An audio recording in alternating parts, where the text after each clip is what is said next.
ആരാധനയ്ക്കൊക്കെ ഇത്രയും ഭംഗിയായിട്ട് അലങ്കരിച്ചാൽ അലങ്കാരത്തിലൊക്കെ കണ്ണൊട്ടക്കി കർത്താവിനെ കാണാനായിട്ട് കുറച്ച് വൈകിപ്പോയി കേട്ടോ. ഞാൻ ഇത് പെരുന്നാളിന് മുമ്പുള്ള ആരാധന ദിവസമാണ്. ജോലിക്കിടയിൽ എപ്പോഴും ഞാൻ പള്ളിയിലൊന്ന് പോയപ്പോഴത്തേക്ക് പകർത്തിയ ഫോട്ടോസും വീഡിയോസ് ആണ് കേട്ടോ. ജോലി കഴിഞ്ഞ് തിരിച്ചു വരുന്ന വഴിക്ക് ഫ്ലിപ്കാർട്ടിൽ നിന്ന് ഓർഡർ ചെയ്ത് വാങ്ങിച്ച ഈ ഫ്രോക്കുമായിട്ടാണ് കേട്ടോ വന്നത്. അപ്പൊ കിട്ടിയ പാട് തന്നെ ഞാനത് പൊട്ടിച്ചിട്ട് നോക്കി, എനിക്ക് ഇഷ്ടപ്പെട്ടു. ഏതാണ്ട് കക്കാർച്ചി തോരൻ വെച്ച പോലത്തെ പ്രിന്റ് വരുന്നൊരു ഫ്രോക്ക് ടൈപ്പ് ഡ്രസ്സ്. പിന്നെ ചായ ഉണ്ടാക്കി പള്ളിയിലോട്ട് പോകാനുള്ള അടുത്ത ഡ്രസ്സ് ഇട്ടു. പിന്നെ ചായ കുടിച്ചു. പള്ളിയിലെ കഴിഞ്ഞ് തിരിച്ചു വരുമ്പോഴത്തേക്ക് കുറച്ച് സാധനങ്ങളൊക്കെ വാങ്ങിക്കാറുണ്ട്. അപ്പൊ അത് വാങ്ങിക്കാനുള്ള ബിഗ് ഷോപ്പറും കയ്യിലിട്ടു. പള്ളിയിൽ നിന്ന് ആരാധനയുടെ ദിവസമായതുകൊണ്ട് മിക്ക ആളുകളും ഓഫ് വൈറ്റും അതുപോലെ വൈറ്റ് ആൻഡ് വൈറ്റ് ഡ്രസ്സൊക്കെ ആയിരുന്നു ഇട്ടിരുന്നത്.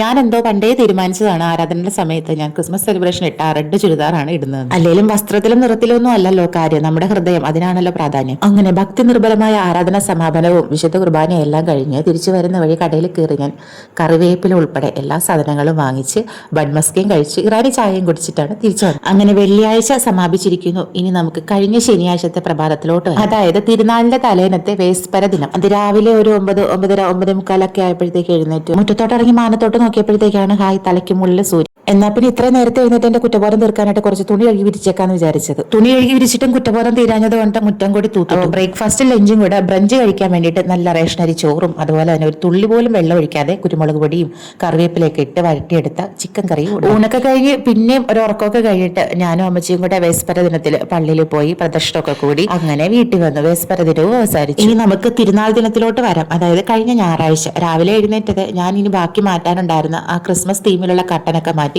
നോർമൽ നമ്മൾ വിരിക്കുന്ന കട്ടനും ബെഡ്ഷീറ്റും ഒക്കെ വിരിച്ചു. ഈ കീച്ചയിൽ തൂങ്ങി കിടക്കുന്ന കൊച്ചു സുന്ദരിയോട് ഞാൻ പറഞ്ഞു, ഇന്ന് ഇവിടെ വേറൊരു സുന്ദരിക്കുട്ടി കൂടെ വരും, അതുകൊണ്ട് ആ സുന്ദരിക്ക് കൂടെ വേണ്ടിയിട്ട് കുറച്ച് സ്ഥലം മാറ്റി വെച്ചേക്കണം. അതേത് സുന്ദരി?